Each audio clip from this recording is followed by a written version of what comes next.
if you have social anxiety, I'm going to come at you today with a sobering message around the matter, around the subject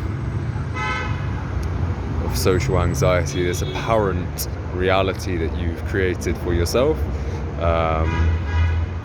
and rightly so, because you needed to be scared of people at one point in your development. This is a universal trait amongst beings with social anxiety. At one stage, all of us, every one of us, had to create this fear mechanism around people, because we didn't feel safe in the environment that we were in to express ourselves authentically, truly, without these constant filters that were protecting us, that they were genuinely protecting us at one stage in one environment that we found ourselves in, whether that be a home environment, school environment, with friends. If we expressed ourselves, then our parents may have just given up on us, so we expressed ourselves comfortably. So the sobering message today is that based around, and this is quite a spiritual take, but actually spirituality is synonymous with life. Spirituality is just, if you learn about spirituality, it's just what that is actually just learning about life. It's about learning how to live life truly and with strength, and in a way that's not confusing for yourself and others, because this life can be very confusing. So spirituality acts as a good shield and armor to walk through this life with, by learning. And anyway, the sobering message is that time, you move through time. Each person that you come across them in a brief moment in time, and then they're gone, right? And this is even the case for people that are in your life for a long time. At some point they're gone. So the sobering message is, why do you care so much about these people and what they think of you? Literally just people like this person. Why do I care about this? This is just a real snippet in time. If I'm placing my importance on life in, because that's what we're doing, if we're giving our energy away to fear mechanisms for brief moments, we're placing the importance of life in brief transient moments, not in the timeless nature of our essence, which is giving your life to your gifts. In religious and spiritual terms, this would be giving your life to God, giving your life to meaning, to what it is that you are. I read a beautiful quote yesterday, the day before. It was last night. It was lasting change or permanent change happens when you stop focusing on your limitations.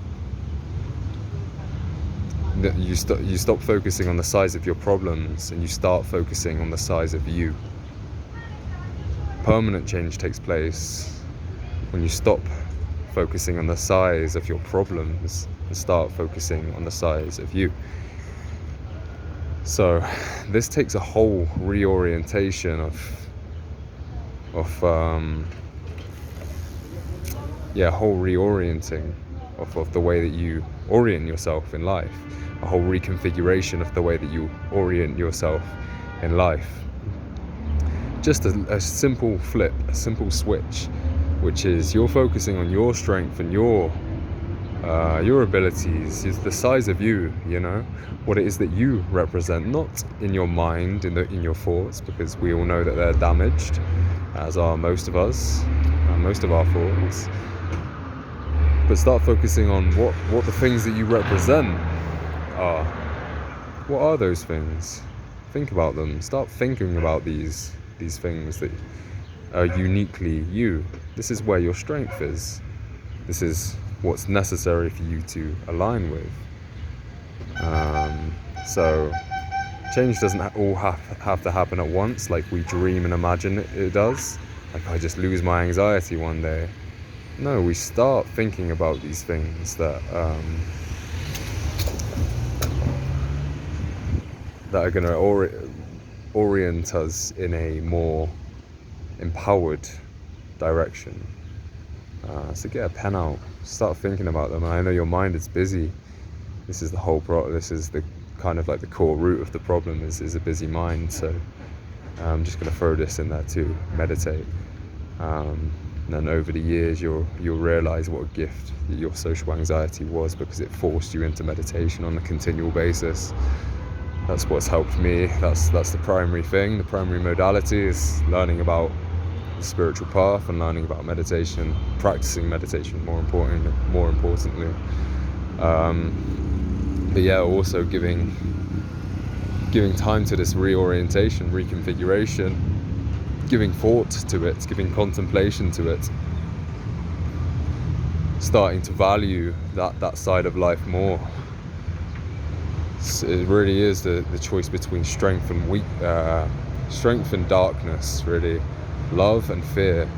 It's kind of just like there's two sides to this life, two energy kind of structures of energy. There's negative energy, fear-based energy, which is what the culture imprints in the people, which drives profits.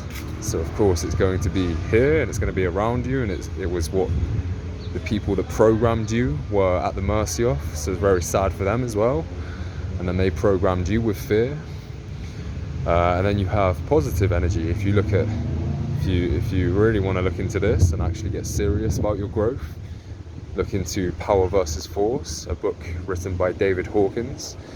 He talks about his scale of consciousness, which is really, really, really interesting, and it's actually way more simple than it seems, but you just need to read it and be patient with it. And you get to a level of courage, which is at the 200 mark on the scale of consciousness. And then above 200, you're more in this realm of love, in this realm of light, in this realm of strength. So this is really what this whole life comes down to, and what your process comes down to. Little pointers like the one today.